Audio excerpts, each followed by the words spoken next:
ఇంకా మళ్ళీ 10 సార్లు వస్తా. కొందరు వచ్చేది విలేకరులు, వాళ్ళను బీటెక్ రవిని ఆదినారాయణ రెడ్డిని ఎందుకు విచారించలేదని నేను దానికి ఆన్సర్ చెప్పిన.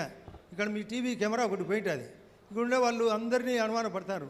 ఆ కెమెరా ఒక దగ్గర దొరుకుతుంది, మిగతా వాళ్ళ దగ్గర ఎందుకు విచారిస్తారు? దొరికినారు, మీరు కుక్కల మాది దొరికినారు, చేసినారు, మళ్ళా చెప్పడం, మళ్ళీ ఇప్పుడు మళ్ళీ రాజకీయాల్లో మళ్ళీ అడ్డపెట్టడం, ఇది న్యాయమేనా?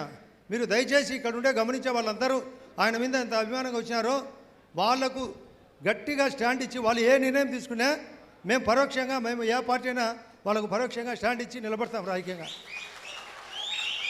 మీరు కూడా గట్టిగా చేతులెత్తి మేము కూడా నిలబడతామంటేనే ఈ యొక్క వివేకానంద రెడ్డికి ఆత్మకు శాంతి చేకూరేది. ఊరికి వచ్చినాం పోయినామని పెళ్ళికి వచ్చినట్టు కాదు ఇది. ఇది ఆత్మసాక్షిగా నిలబడాలా, ప్రజల్లోకి పోవాలా, ప్రజాకోట్లో న్యాయం జరగాల.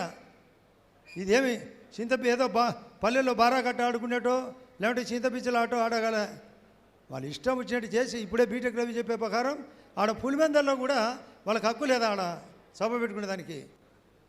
అమ్మ మీరు పులివెందలు పెట్టండి, మేము వస్తాం, మీ పులివెందల సభ జరిగేదానికి మేము గట్టిగా నిలబెడతాం.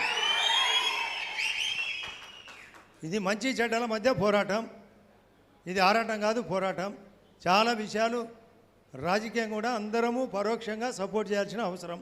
తులసిరెడ్డి గారు స్థానికుడు, ఆయనకు తెలుసు మరింత లోతుగా, మాకు తెలుసు, ఇక్కడ కేవీపీ రామచంద్రరావు గారికి తెలుసు, ఆప్తుడు, వాళ్ళ కుటుంబానికి ఆప్తుడు, ఆయన కూడా అన్ని విషయాలు తెలుసు. వరదరాయుడు గారు వచ్చారు, ఆయన కూడా అన్ని విషయాలు సన్నిహితంగా నడిపినాడు. అందరినీ దృష్టిలో పెట్టుకోండి. మేమందరం పరోక్షంగా, నేనైతే నా డైరెక్ట్గా నేను ఏమైనా పర్వాలే వాళ్ళకు సాయం చేసేదానికి వచ్చేదానికి నన్ను చాలామంది వద్దన్నారు. ఎవరు వద్దనే దానికి? ఒక పాపము బాధలో ఉన్నప్పుడు పరిష్కారం చూపినప్పుడే నిజమైన పరిష్కారం అది. ఆప్తుడుగా ఉండే వాళ్ళు ఆపదలో ఆదుకునేట వాళ్ళే ఆప్తులు.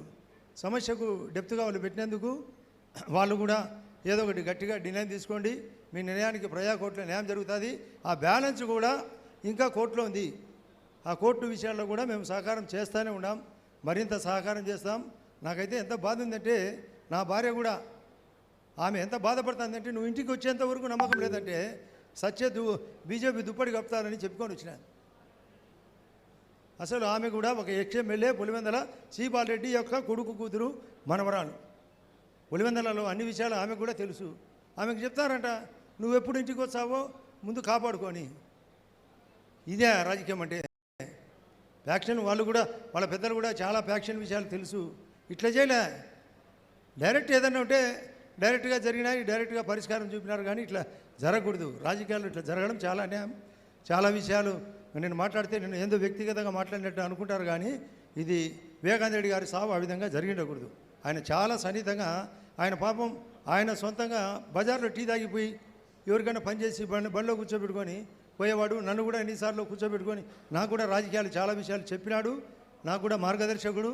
రాజశేఖర్ గారి యొక్క ఆలోచన కూడా ఆయన రాజశేఖరే చెప్పాడు, నా తమ్ముడు నాకంటే కష్టజీవి, చాలా సున్నితుడని. కాబట్టి అటువంటి వ్యక్తిని ఈ విధంగా చంపడం తప్పు. దీనికి అందరం స్టాండ్ ఇవ్వాలని, నా వంతుగా నేను మరింత స్టాండ్ ఇస్తానని హృదయపూర్వకంగా చెప్తూ వాళ్ళ కుటుంబ సభ్యులకు సానుభూతి చెప్తూ నమస్కరిస్తూ సెలవు.